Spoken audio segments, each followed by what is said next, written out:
Imagine watching your entire world collapse in real time. That's exactly what Kody Brown faced as the heavy courtroom doors shut behind him. This wasn't just another family squabble or TV headline. This was the moment where everything he's built, from his reputation to his financial empire, hung by a single thread. The silence inside was deafening, broken only by the stern voice of the judge, as Kody made his desperate plea. But how did he end up here? How did a man who once held sway over his life on reality television come to be engaged in a battle for control of his own destiny in a courtroom? The charges brought against him are not simply legal obstacles, they're personal landmines that could blow up the underpinnings of his family and fortune. With property, companies, and even his legacy at stake, the stakes could not be higher.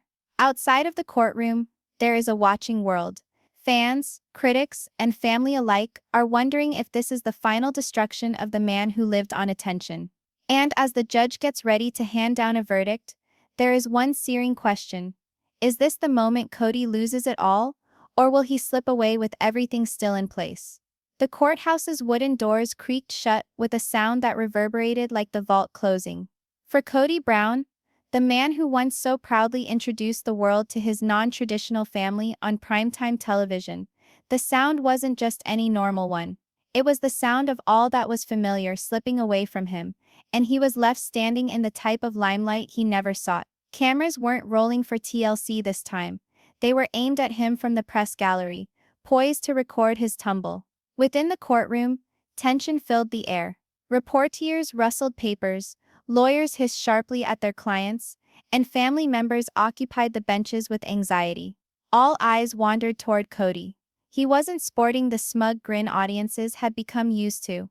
Gone was the self-assured patriarch who had dominated attention with his booming voice. In his place sat a man who appeared smaller than the room, shoulders weighed down by the uncertainty. Right from the beginning, the proceedings seemed more like the culmination of a true crime documentary than a typical hearing. The judge's gavel hadn't even been struck, and already the stakes were evident. This was no ordinary matter of legal technicalities. This was survival, financial, reputational, and personal. The drama started with a voiceover-worthy scene. One lawyer, with crisp clarity, reminded the court that Kody wasn't just any defendant. He was a public figure whose decisions had been parsed for more than a decade. The inference was chilling. His celebrity wouldn't rescue him here. If anything, it could make him an example. And then there was the elephant in the room.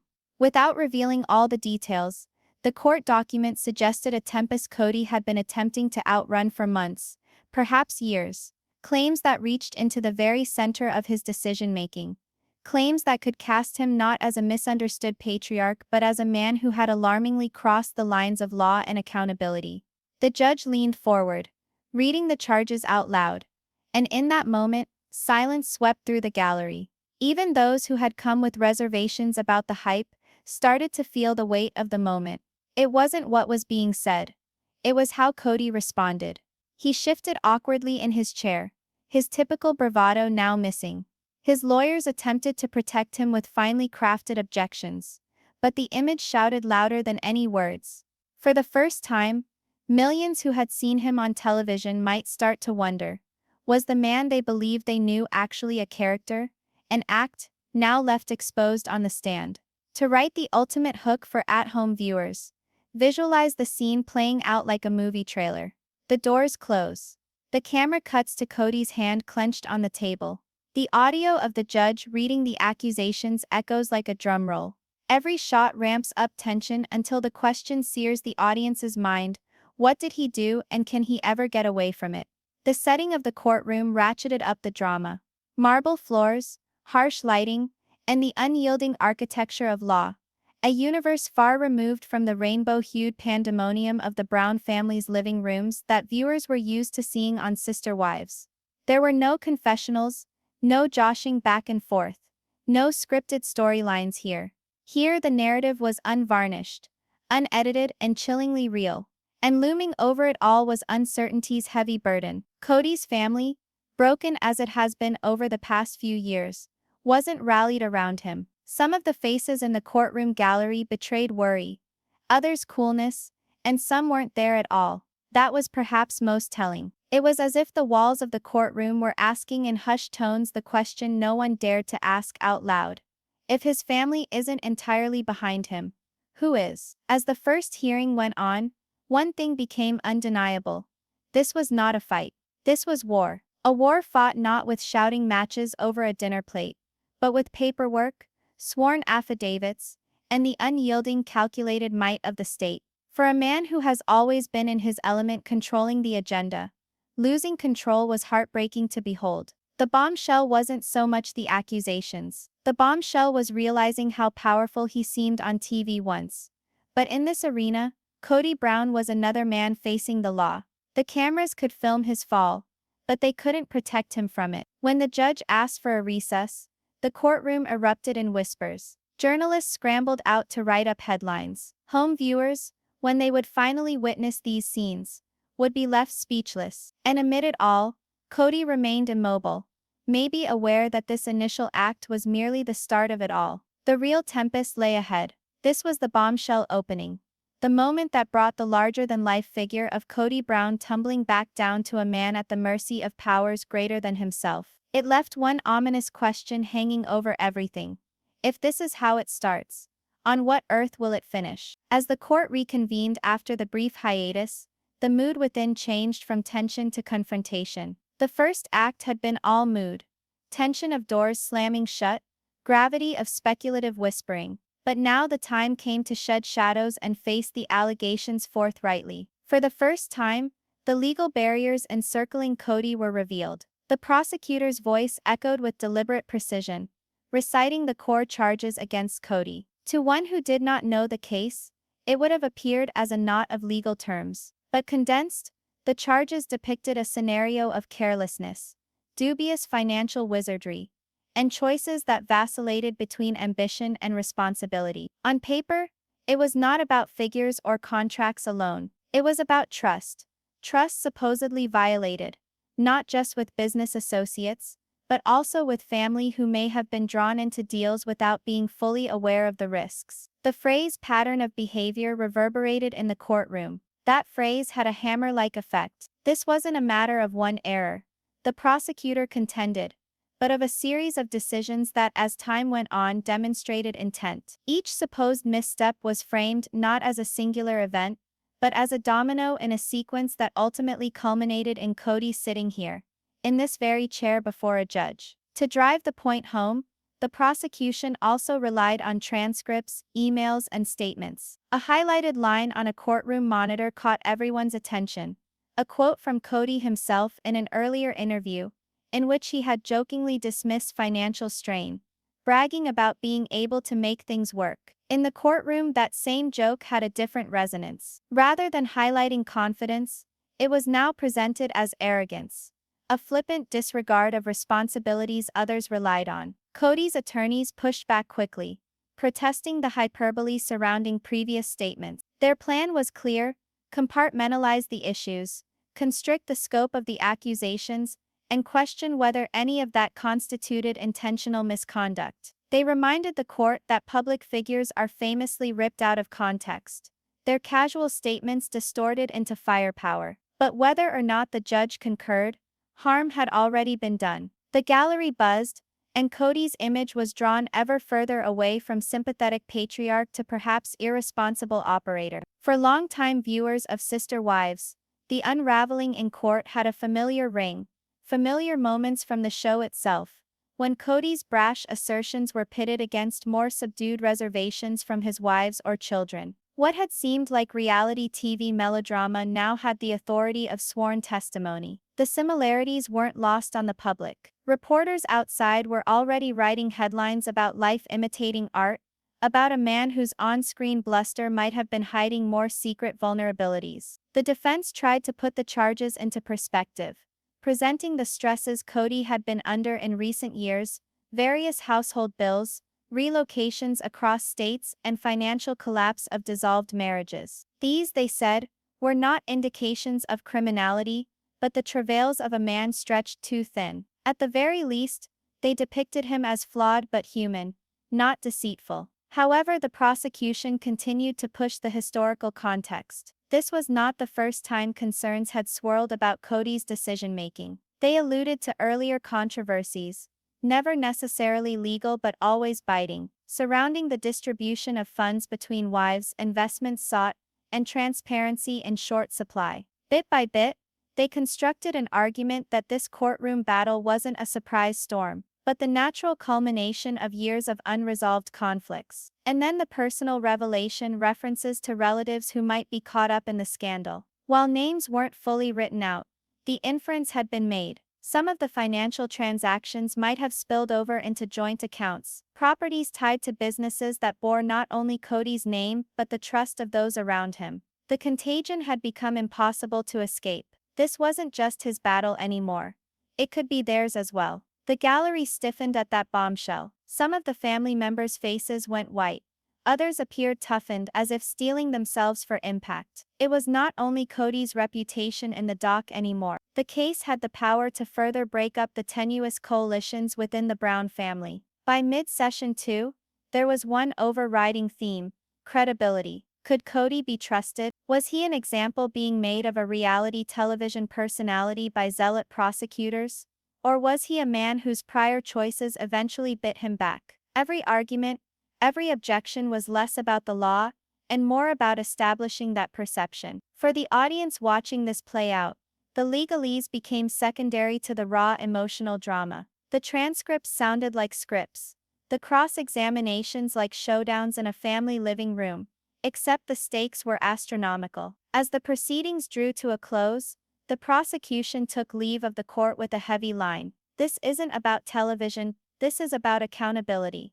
It was a line crafted not only for the judge, but for the outside world. A world where news whizzes around so quickly, where fame and shame are made and unmade with each breaking update, and where millions of erstwhile fans had already been debating on social media whether he was guilty or innocent. Kody's eyes narrowed as the words hung in the air. He leaned toward his attorneys, whispering urgently. Whatever he said, it carried the weight of a man realizing just how cornered he truly was. The judge, his voice even, adjourned for the day. But the reverberations of Session 2 would remain. The charges had been presented in vivid detail. The stakes extended beyond Kody himself, and the courtroom had become a combat zone of stories. The next step would be even more risky: exploring the economic consequences. Where Session 2 had pulled the veil back on his legal woes, Session 3 vowed to pull back the curtain on how much he stood to lose. The courtroom slowly cleared, but the reverberations of Session 2 lingered on. The charges by now had been unwrapped, the evidence of Kody's decisions laid out bare for everyone to hear. But beneath the lid of juridical language, there was one question that throbbed with immediacy.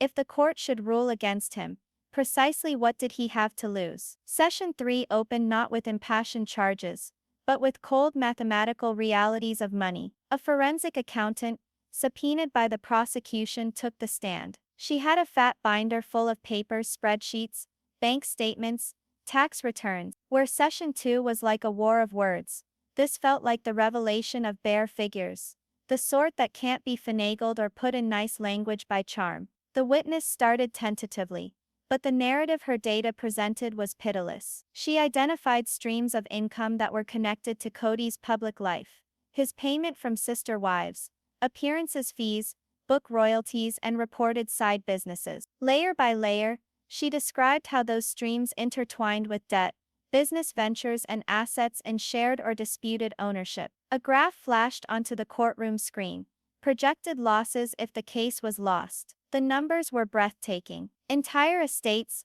long part of the Brown family saga, could be sold off. Retirement funds, future royalties, even possible streaming arrangements. Suddenly they all seemed shaky, like dominoes poised to fall. The defense attempted to cushion the blow. They maintained that financial pressure does not equate to impropriety, that providing for two or more households would challenge any provider. They referenced the specific stresses Kody was under, caring for almost 2 decades of a plural marriage along with divorces and cross-country moves. But their rhetoric, no matter how sincere, could not suppress the bottom line before everybody's eyes: the empire was breaking. The prosecution spoke at one point in a line that hit like a gut shot. This isn't just about numbers. It's about the livelihoods of those bound to these accounts. If Kody falls, others fall with him. Gasp was sent through the gallery. Everyone understood what that meant. It wasn't just his money on the line. It was the stability of his wives, his children, and anyone still financially connected to him. The ripple effect took center stage. Christine, long divorced, had struggled for her independence, but rumors hinted at some shared assets still binding her. Janelle's finances, already shown on the show to be shaky, hung over her in rumors. Even Mary and Robin weren't immune.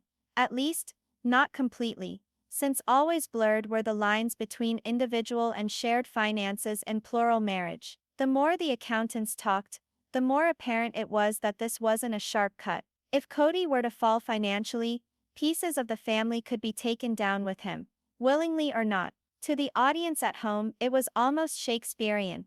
Choices made in pursuit of power and control, now threatening to destroy the same family he had attempted to rule over. But beyond the family, there was another layer: Kody's brand. For over a decade, he had transformed his lifestyle into a spectacle that earned both criticism and fascination.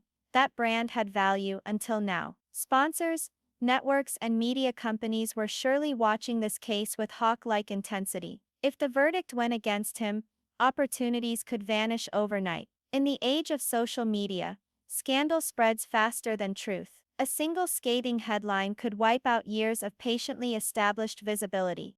The defense pushed back by emphasizing the risks of trial by media. They argued that bankruptcy or financial troubles would not remove Kody's ability to recover, and that he was still a public figure with a devoted following. They framed him as being tough, a guy who had endured innumerable storms and would endure this one as well. But even in saying it, the undertone was clear: toughness pays no bills, and it doesn't overturn a ruling. During the session, Kody's face spoke volumes. When assets were tallied, his jaw clenched. When projected debts were mentioned, he leaned back in his chair, gazing up at the ceiling as if looking for answers in the fluorescent lights. And when ripple effects to his family were brought up, he shifted uncomfortably, eyes darting towards the benches where familiar faces sat. The emotional burden was undeniable. This wasn't merely about spreadsheets and money, it was about legacies. The property that was once referred to as the Browns' Coyote Pass dream hung over everyone's heads. Would it win this fight? Would the dream that had represented family cohesion become part of another line in a liquidation report? By the end of Session 3, the theme was unmistakable. The stakes weren't abstract anymore. They were agonizingly real. Homes, businesses, reputations, everything Kody had established or promised were under threat of collapsing in the shadow of one verdict. As the gavel rang, announcing adjournment, the courtroom buzzed with anxious energy. Journalists wrote furiously. Relatives murmured apprehensively. And Kody remained still, as if steeling himself for the fall of all that he had once considered unshakable. The Session 1 bombshell had established the tone. Session 2 had detailed the accusations, but Session 3 dispelled any illusions. If Kody lost, the repercussions wouldn't stop with him. They would ripple outward, dragging family, fortune, and future into the undertow. No longer was the question whether Kody could successfully defend himself in court. It was whether he, and those associated with him, could outlast the devastation if he did not. By the time Session 4 started, the legal reasoning and budgetary forecasts had already drawn a dismal picture. But outside the court building walls, another trial was ongoing. One waged not with papers and proofs, but with hashtags, headlines, and public perception. Since the moment Kody appeared in court, social media has been on fire. Footage of him walking into the courthouse, slumped shoulders and gaze averted, played repeatedly on Instagram and TikTok. Some showed sympathy, watching a guy once larger than life find himself overshadowed by his life choices. Others were merciless, filling comment sections with such treats as karma, and he finally got what he deserved. The courtroom itself was unable to muffle the outside commotion. Lawyers, reporters, even relatives were aware that every piece of information uttered within these walls would be picked apart on the internet in a matter of minutes. The public had become an additional participant in this case, something that Kody could not cross-examine or mute. Session 4 was about this battle of perception.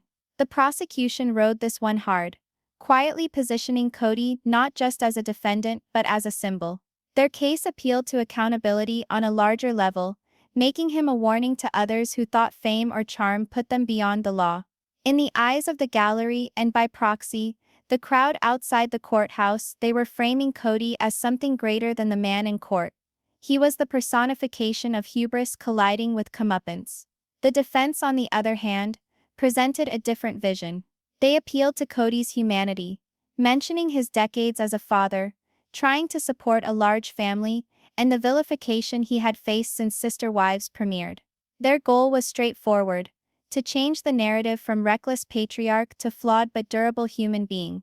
If the court of law was merciless, perhaps the court of public opinion might grant some mercy, but easy to say than do. Through the years, Kody's image had already cracked. He was once a quirky but charming leader of a curious family. Now he was viewed as controlling, divisive, and out of touch by many viewers. His divorces recently, as well as his troubled relationships with some wives, had already battered the myth of unity that he used to peddle on television. For others, the drama in the courtroom was no surprise. It was the predictable last act in a show they felt they'd been seeing for years. Nevertheless, redemption narratives are potent, and Session 4 asked if Kody could craft one for himself. Pundits made guesses at his possible approaches. Would he make a sincere public apology, taking responsibility for errors and seeking forgiveness? Would he spin his story, presenting himself as a man chastened by blows of life, ready to build anew from the bottom up? Would he double down, posing as the victim of a biased system and an unforgiving media apparatus? The stakes weren't only emotional, they were financial.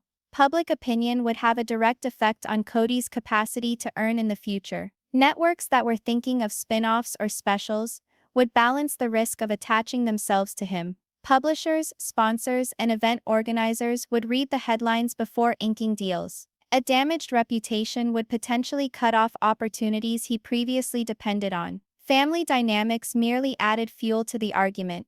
Christine's online fans enthusiastically cheered her autonomy, frequently pitting her bliss against Kody's misery. Janelle's unassuming strength drew sympathy, while Mary and Robin ignited hot debate regarding loyalty and betrayal. Each wife's position was absorbed into the bigger picture, dictating the way that viewers criticized Kody. Was he a husband unreasonably left by his family, or was he the creator of his own demise? Within the courtroom, subtle gestures betrayed just how present Kody was with this perception battle.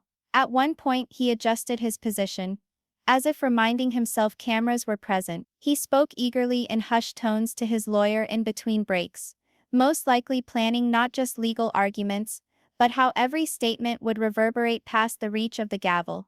For a guy who had once thrived on dictating his reality TV persona, losing control of the story could have hurt as much as any financial setback. By halfway through the episode, commentators drew the fight in stark black and white. The law would determine his destiny in court, but the people would determine if he had a future. Would America forgive Kody Brown? Would supporters let him recover, or would they condemn him to be a cautionary tale? The judge, fair but astute, observed the need to differentiate legal judgment from popular opinion. Nevertheless, even she could not stem the whispers, the tweets, the viral posts defining the world's perception of the man in front of her. As Session 4 came to a close, the dual nature of Kody's plight became painfully obvious. Even assuming he won out legally, the taint of public opinion would forever haunt him. And even assuming he lost in court, there was always the faint hope that a well-crafted redemption story could mitigate the damage. But in either event, the fight for Kody's image was already on, and it was vicious. It was no longer simply about contracts and property. It was about identity, legacy, and what history would say about him. The gavel came down, calling the session to a close. On the street, cameras snapped as Kody emerged into the chilly night. In that instant, he was not merely a man departing court. He was a headline, a hashtag, a sign. And with the crowd of people yelling questions, one reality became impossible to deny. The trial in the court of law may soon be over, but the trial in the court of public opinion had only begun. The weight of silence bore down on the courtroom as all assembled for the last session. In the previous 4 hearings, the world had watched Kody Brown stripped naked, his legal issues bared, his financial frailties exposed, his reputation dissected live. Now, only the shadow of the verdict loomed, casting itself over everything he'd created. As the judge retreated to her bench, tension filled the air. Kody's expression was impassive, but his jaw was clenched in a visible sign of tension. His lawyers shifted back and forth, muttering last-minute instructions. Relatives seated in back stood stiff, their gaze fixed on the front of the room, every face a different manifestation of fear, anger, or resignation. The prosecutors wound up their case with surgical exactness. They not just argued the facts, but the principle of accountability more generally. "No man," said the prosecutor, "is beyond the reach of the law, not even one who has cameras behind him and a reputation built on his name." The words hung there with the authority of last things, the reminder that fame would not override the rules of justice. The defense responded with an appeal to humanity. They reminded the court of Kody's decades-long history as a father, the thousands of lives wrapped up in his decisions, and the damage an unyielding verdict would do not only to him, but also to those who had once relied upon him. They asked the judge to consider not simply a man charged with mistakes, but a flawed human who could learn, change, and restore. Then came the pause, the kind of pause that stretches time itself. Everyone held their breath, waiting for the words that would decide the next chapter of this saga. But the verdict itself, critical as it was only half the picture. Session 5 was not a matter of final judgments or money rulings. It was a matter of what happens next. The shadow of the verdict cast a huge shadow outside the courtroom, reaching deep into Kody's life, his finances, his family, and his future. If the decision went heavily against him, the repercussions would be almost instantaneous. Assets would be frozen, accounts held, and debts called in. Coyote Pass, once the hoped-for cornerstone of the Brown family's fortunes, might slide into liquidation news. The cost would be more than financial, it would be symbolic.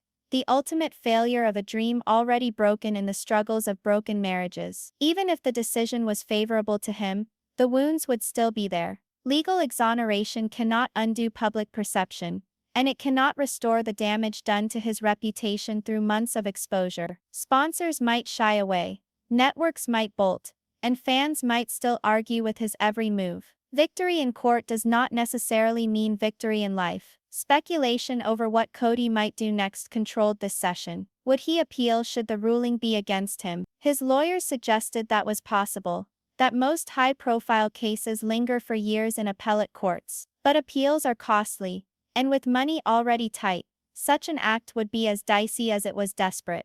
The other choice hung over him, a public statement. Everyone understood that sooner or later, Kody would have to say something to the world beyond these walls. Would he be resolute, proclaiming his innocence and pledging to continue the battle? Would he temper his words, acknowledging errors and appealing for forgiveness? The way he went about it might decide if he would remain an inflammatory presence or start a gradual ascent toward redemption. Family reactions added another layer to the uncertainty. Christine, long distance from him, had nothing to lose by speaking out. Janelle, quietly pragmatic, might issue her own statement, either in solidarity or separation. Mary's stance, ambiguous for years, could suddenly become pivotal. And Robin, often perceived as the most loyal, would face her own trial in the court of public opinion. Would she stand by him unconditionally, or quietly retreat to protect her children? Session 5 touched on the larger cultural influence. Kody's trial was no longer a private soap opera. It was a public spectacle, a prism through which questions regarding family, faith, and celebrity were refracted. Whatever the verdict, his tale would be name-checked in think pieces, torn apart on podcasts, and argued over on talk shows. Some would view him as a cautionary figure, others as a man unjustly trampled by a system willing to humiliate reality TV royalty. And yet, amidst all the conjecture, one reality remained: Kody's existence would never be the same again. The verdict, whether harsh or merciful, was a line of demarcation. On one side was the man who had stood tall before cameras once, taking a family into the unknown. On the other stood a man forever altered by the gavel's fall, condemned to deal with consequences no cutting room could alleviate. As the judge began to speak, the room diminished. Reporters' pens flitted, poised to score the first line of tomorrow's headlines. Family members leaned in, their breath held. Kody's eyes closed, as if preparing himself not only for judgment, but for the tsunami of life after it. And then the gavel came down. Whatever the outcome, one question hung long after the courthouse steps: would Kody Brown ever be able to rebuild? Could he emerge from the wreckage of scandal? Or would this be the final, irreversible chapter in a saga America had watched for more than 10 years? As the cameras trailed behind him, out into the sea of waiting microphones, the shadow of the verdict stretched long over his future. And for viewers watching from home, the narrative was no longer about documents in the courtroom or courtroom theatrics. It was about what happens when the curtain drops on a man who lived his life in the public eye. Was this Kody Brown's last chapter, or the start of his most unlikely redemption? Only time would answer. The courthouse is silent now. The doors that previously closed with the weight of destiny are open now, but the reverberations of what transpired within still resonate. For Kody Brown, the trial might have concluded, but the narrative is not yet over. We've witnessed the bombshell opening, the unraveling of allegations, the cold calculation of financial fallout, the firestorm of public perception, and finally the shadow of the verdict itself. Each chapter peeled back another layer, exposing not just a man on trial, but a legacy at risk, a family divided, and a future clouded with uncertainty. No matter if the judge's gavel came down in his favor or against him, one thing holds true: Kody Brown will never be the same. His name is more than a headline now. It's a reminder of how fast the spotlight can move from glory to scandal, from praise to judgment. And so, as the cameras disappear and the headlines change, one sobering question lingers for everyone who watched: is this really the end of the story of Kody, or just the start of his most challenging chapter yet? The verdict has been pronounced. The fallout has commenced. But the legacy of what comes next, that remains to be written.